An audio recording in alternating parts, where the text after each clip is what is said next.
Sixième question. Quel roi commit l'adultère avec Bathsheba? A.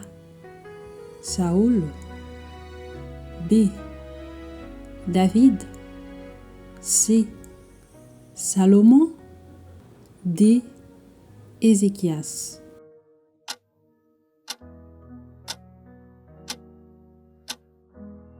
La réponse est B. David. Retrouvez cela dans le livre de 2 Samuel, chapitre 11.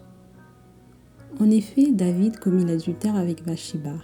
Et cela est arrivé le jour où David resta à Jérusalem pendant que ses serviteurs allèrent en guerre.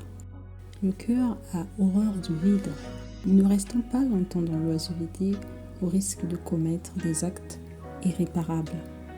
Septième question. Qui confronta David après son péché? A. Élie. B. Nathan. C. Samuel. D. Élisée.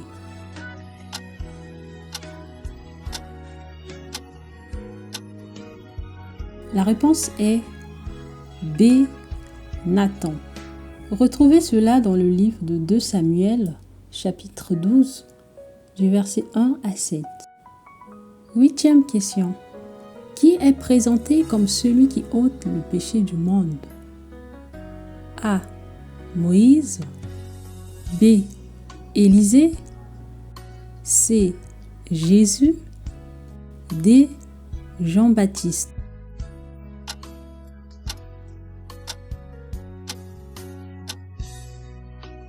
La réponse est C. Jésus. Retrouvez cela dans le livre de Jean 1, verset 29. Le lendemain, il vit Jésus venant à lui et il dit: « Voici l'agneau de Dieu qui ôte le péché du monde. » L'aiguillon de la mort, c'est A. La loi. B. Le péché. C. La justice. D. Le salut.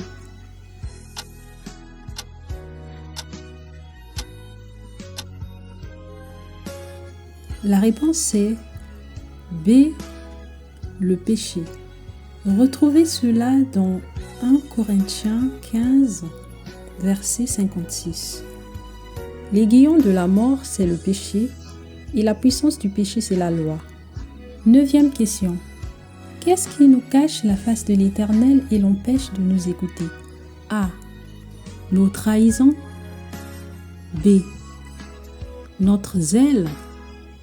C. Nos péchés. D. Notre arrogance.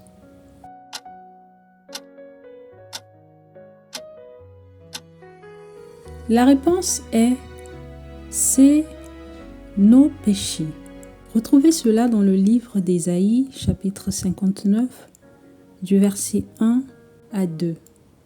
Non, la main de l'Éternel n'est pas trop courte pour sauver, ni son oreille trop dure pour entendre. Mais ce sont vos crimes qui mettent une séparation entre vous et votre Dieu. Ce sont vos péchés qui vous cachent sa face et l'empêchent de vous écouter. Dixième question. Dieu écoute la prière A. Des chrétiens. B. Des pécheurs. C. Des croyants. D. Des justes.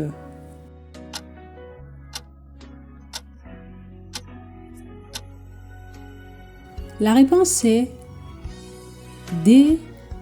Des justes. Retrouvez cela dans le livre de Proverbes, chapitre 15, verset 29. L'Éternel s'éloigne des méchants, mais il écoute la prière des justes.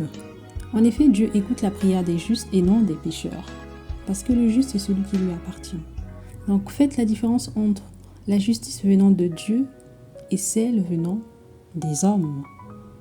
Ici précisément, Dieu parle de ses enfants, de ceux qui ont reçu la rémission de leurs péchés, ceux qui ont été affranchis de leurs péchés. qui sont nés de nouveau. C'est ce que la Bible dit. Retrouvez-nous prochainement dans un nouveau quiz.